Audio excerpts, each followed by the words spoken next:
And when the two sides went into that battle, he was always looking forward to the favorite to talk about was the Nigerians, looking at their performance in the past. Even though they lost the first game to the Moroccans in the semi-finals, it was the charge forward here by Tembo into the box. When she delivered the ball here, it came off, and Katongo, she certainly needed the bullet and blasted it onto the side post off the body of Chiamaka Wandozie, and gifting Zambia the first goal. Katongo's first goal in the competition, then the celebration started off here. Ball whipped in, came off, Pine, and surprise, goalkeeper just couldn't get it. Plumtree with an effort here, but palmed away there by his own Nali. And the Zambians kept piling some balls into the box. Chanda with another header down, went out. So the Zambians kept pushing, got imploded there from the teammates, and it ended in favor of the Zambians for the very first time, winning a bronze. Sporty greetings and welcome to my channel. Yes, I had to throw it back to WAFCON 2022. Can you believe it? That game finished Nigeria 0, Zambia 1. And yes, again, it will be Nigeria versus Zambia. It's unbelievable, guys. I admire the Copper Queens. I've said it, that they are the team I'll be supporting if I'm not rooting for the Super Falcons. And quarterfinals, Nigeria will be meeting Zambia. We should be careful what we say, Gracious goodness. Zambia, they've been nothing but admirable at this Africa Cup of Nations. Zambia stopped Nigeria from medaling at the last Africa Cup of Nations. And now they will be meeting Nigeria again. I want to talk about that game, Nigeria versus Algeria. It was the last Group B match. I was expecting so much from the Super Falcons. I'm sure you were also. But hey, football happened. They didn't win, but they didn't lose. It ended goalless. Let's listen to Coach Justin Madugu. He's been saying a lot of things, particularly he loves talking about strategy. I'll come back, we'll talk. We know that we're playing Zambia. We are aware of that. Like I said at the press conference, the pre-match press conference, from when the schedules were out, you have to anticipate who and who you will come up against, and then what are the likely plans you equally have for them. We have watched some of their games. We know some of their players. We'll go back and continue our analysis of the team, their strengths and their weaknesses, just as we know they will equally be doing. So it's not anything of concern for us because, like I said, for you to win the tournament, you must win all your matches. And so that is what we are going into. There are no room for errors, no room for errors. We must be 100% mentally, psychologically, physically, tactically, and everything. We must be ready for it, and that is what we are hoping to do. Prior to this tournament, we've been playing games, playing matches, and a lot of them have equally been scoring goals. In this tournament, goal scoring has become a challenge for us. We have to really go back and do a lot. We have little time to be able to work on that, but it's an area that is becoming a cause of concern and worry for us. The same players that were scoring goals before now are the same players that are still playing. So why they're not getting the goals is something we have to try and look at and then work on. The players have done well. They did their bit. They did their best.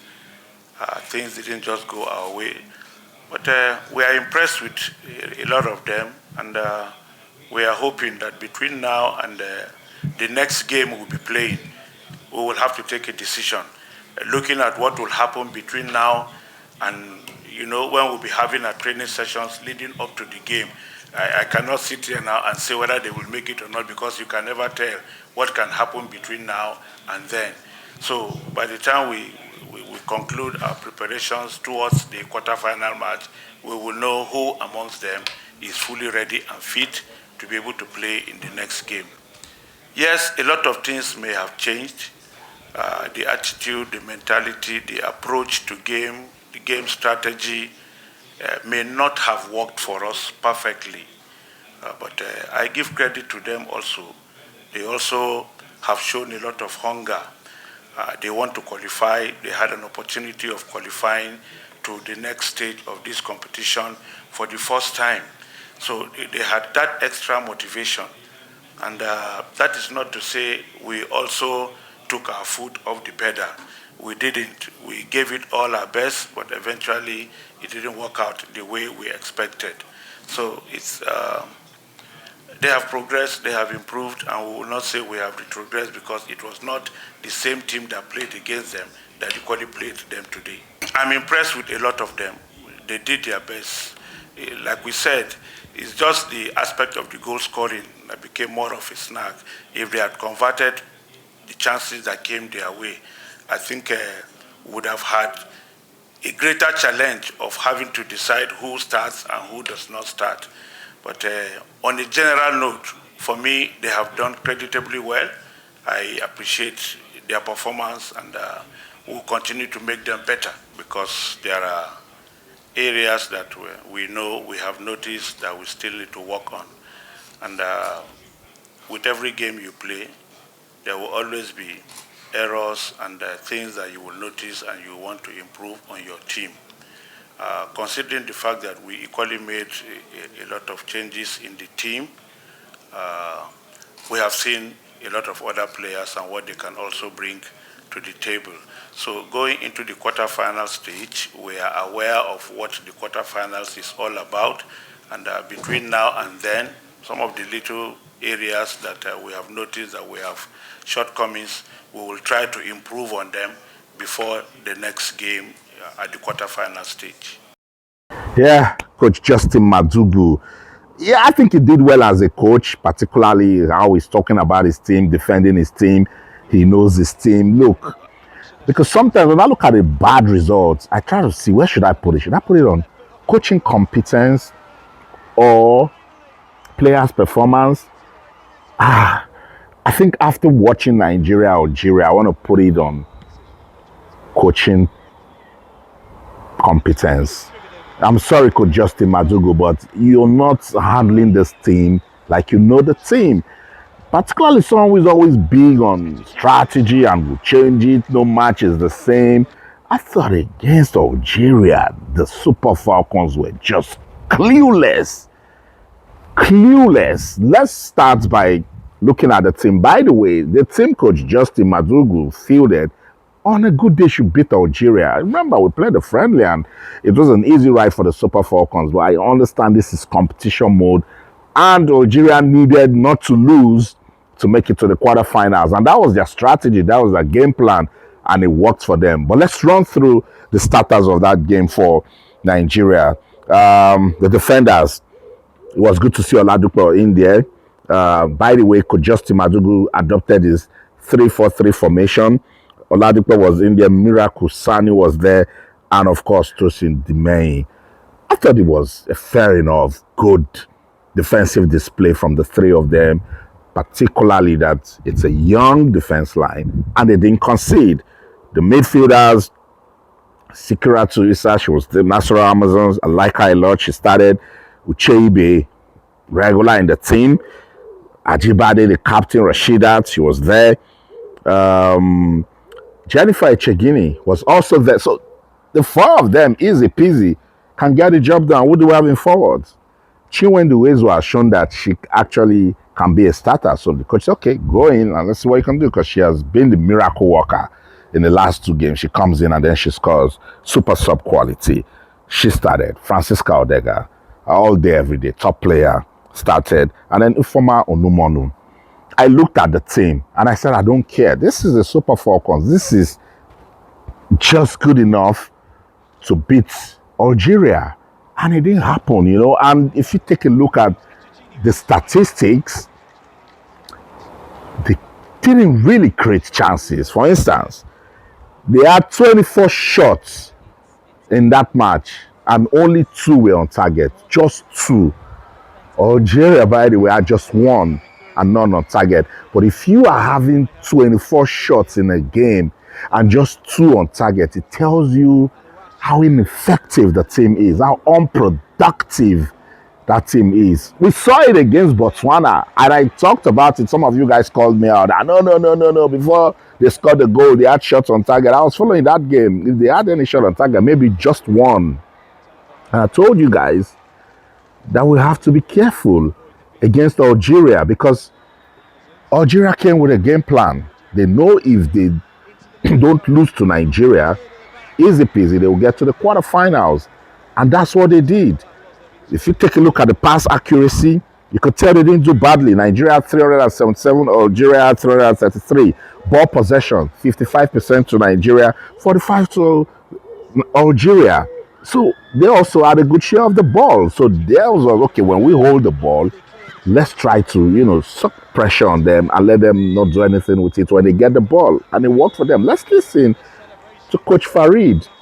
He said their intention was not to lose. And they got the results. Listen. The plan about what we thought with the technical staff was good, with the players. The strategy was efficient because we wanted really not to lose this game and to really not lose, but to be very compact and very, very decisive defensively against Nigeria. What is very, very important is that we keep the confidence and for the next step, it was very important to do a strong game. We decided to not go to the other camp every time, and I think it was the good way because we are qualified without losing in this group one game. We are very happy. It was very, very important that we got 2 points or even 1 point or 3 points.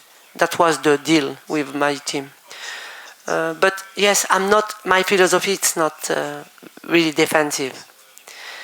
Today it was really different, and I know Nigeria because they are very strong. If you make a mistake, maybe they will go to score because they are very fast.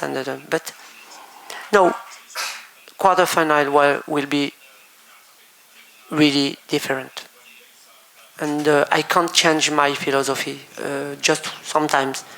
But quarterfinal we will play for sure. That's game plan. That's strategy. Were they poor on the day? Maybe. But did they get the results? Yes. That's what I want Coach Justin Madugu to start doing. Deploy strategies that will work for your team, that will bring the best out of your team. I mean, this is Algeria. We're talking women's football in Africa. I will look towards Algeria, but I could see the growth that they are having as a team. Same with Botswana when Coach Alex Malete said, put some respect on my name after what I did with Nigeria. We thought he didn't know what he was saying. But look at the character. Botswana showed the Zebras fought till the end and defeated Tunisia. Now they lost to Algeria in the opening game. Algeria kept that. Drew their second game. I said, now, against Nigeria, we must do something. And that's it. They didn't lose it. So, it's Nigeria versus Zambia in the quarterfinals. Mission X is under serious threat, guys. Yeah, I've been saying this, but you guys come for me in the comment section and make it look like I don't like the team. I love the team. I love the Super Falcons. I promote women's football with everything that I have. But there's just something about this team, particularly look at their body language. And that was why I warned the Nigeria Football Federation. If anything goes wrong, then you will understand that you don't mess around with ladies who are on a mission.